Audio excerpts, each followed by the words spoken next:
Hey guys, Spud here, as always. And today I wanted to have a little discussion with you guys about the newly announced Sinai map for DCS World. Now I'm very excited about this map and what it can bring to the DCS World sandbox, as well as very excited about the recently announced Kola Peninsula map. But I think you guys who know me, probably it's a good bet I'm a little bit more biased in my excitement towards the Sinai map. Not that I don't think the Kola map's going to be awesome, both maps are going to bring some incredibly awesome experiences and some new and beautiful terrain to fly over to the DCS World sandbox.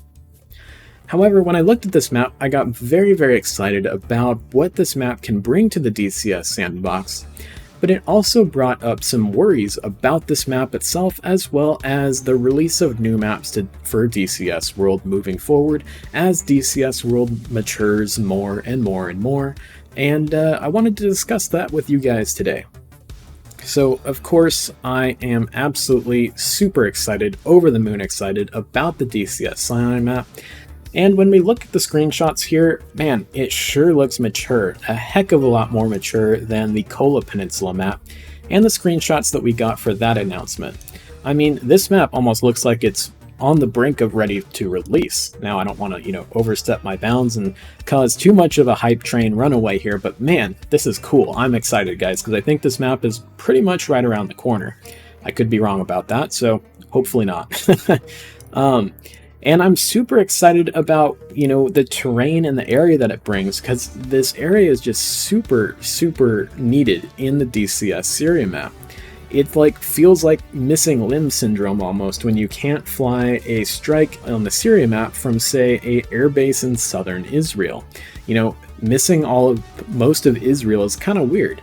And this map brings in almost the rest of Israel, the entirety of the Sinai Peninsula map, the Suez Canal, of course, Cairo, the Nile River Valley, the Great Pyramids of Giza, as we can see in this screenshot here, as well as parts of Jordan and Saudi Arabia. That's pretty darn cool.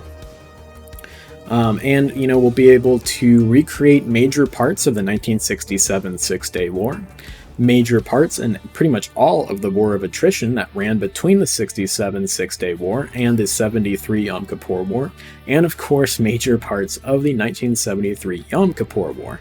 In fact, most of the major land battles were in the Sinai Peninsula, and the skirmishes up in the north where the Syrians almost broke into Israel proper wasn't much in the way of actual movement between the lines, but there was a ton of movement all the way across the Sinai Peninsula in the 1973 Yom Kippur War, which would be very cool to recreate in a multiplayer mission series, or have a fantastic campaign maker like Baltic Dragon be able to recreate that across the Sinai map.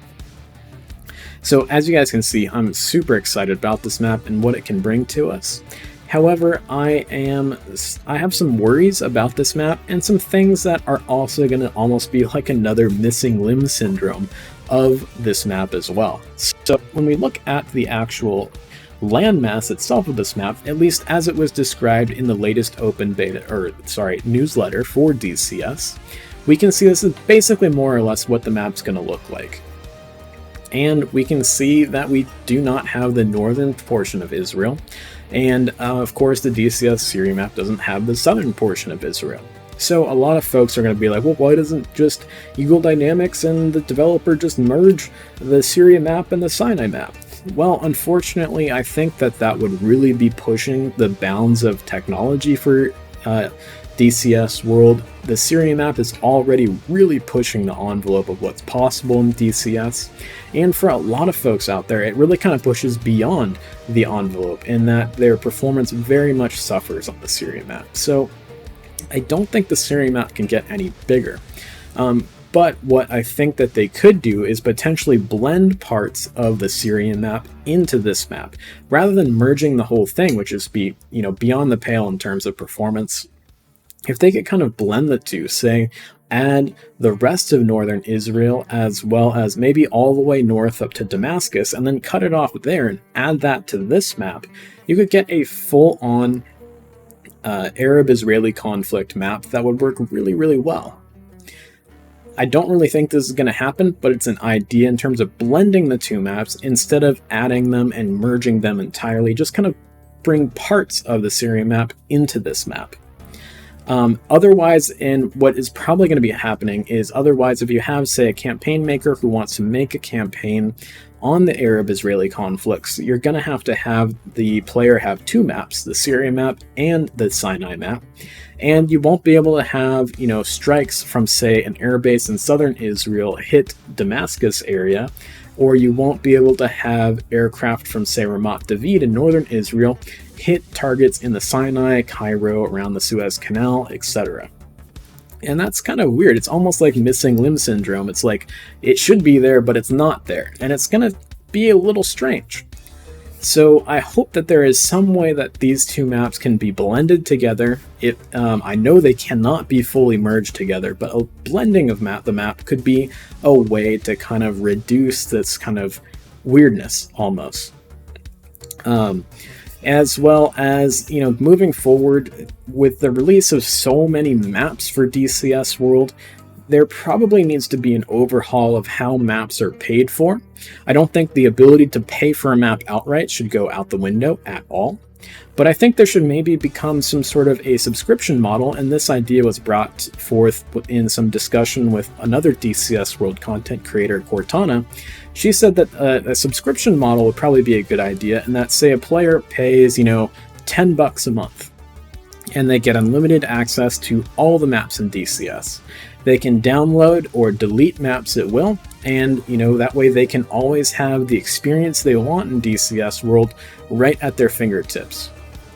I know that the player base being split up by different maps is absolutely a true thing that definitely happens. As a person who puts together large multiplayer events in DCS, it's very, very difficult to get more than, say, 10 players to sign up for a South Atlantic map. Whereas a strike can be made up of 50 players at a time on a Persian Gulf map, and you'll get way too many people signing up for the Caucasus map. So I think that going to some sort of model that doesn't split up the community nearly as badly is going to be really needed in DCS. There's going to be a ton of maps when this one and the Kola Peninsula map finally releases. And I think it's kind of unfortunate that when, a new player loads up DCS and they go into a multiplayer, they bought some maps because they're like, cool, I'll get some maps. Let's fly my F-18 on this cool map. And they go into multiplayer and they see the server list. All of them are still on the Caucasus map. And the Caucasus is not representative of the amazing experience that can be had in DCS World anymore. Even the upgraded, revamped Caucasus looks pretty bad in comparison to, say, the Syria map or the Marianas map or any other more modern map in DCS. As well as, the splitting up the player base really leaves behind other maps that are really great, but are very much underutilized, like the NTTR map. I mean, Eagle Dynamics spent, of course, many, many hours and a lot of blood, sweat, and tears to create that map, and now it's used by almost nobody other than some very niche groups of folks. So, I think going to some sort of new model for the payment and availability of maps for DCS players is really needed. Of course, it has to fill all of and check all the boxes. It's got to compensate the developers for their time, effort, and their work, as well as it's got to make the maps more available for DCS World players. And really the only thing that myself and Cortana and Desert Saker could really come up with to meet all of those checkboxes would be some sort of subscription model. So let me know what you guys think in the comments below. I know this was very off the cuff kind of video here, but I'm very excited for this map and the announcement of this map. It seems like it's very close, right around the corner by the screenshots. And I think it'll be a great addition to DCS, that's for sure. So it's time to go suit up and hop into our F4 Phantom and shoot down Soviet pilots in Egyptian MiG-21s. So let's go ahead and end the video here. Please like and subscribe, guys, and hit that bell icon so that my videos are actually delivered to you guys, because apparently fighter jets and explosions and missiles are definitely too risky for the YouTube algorithm. So we'll see you guys in the next one.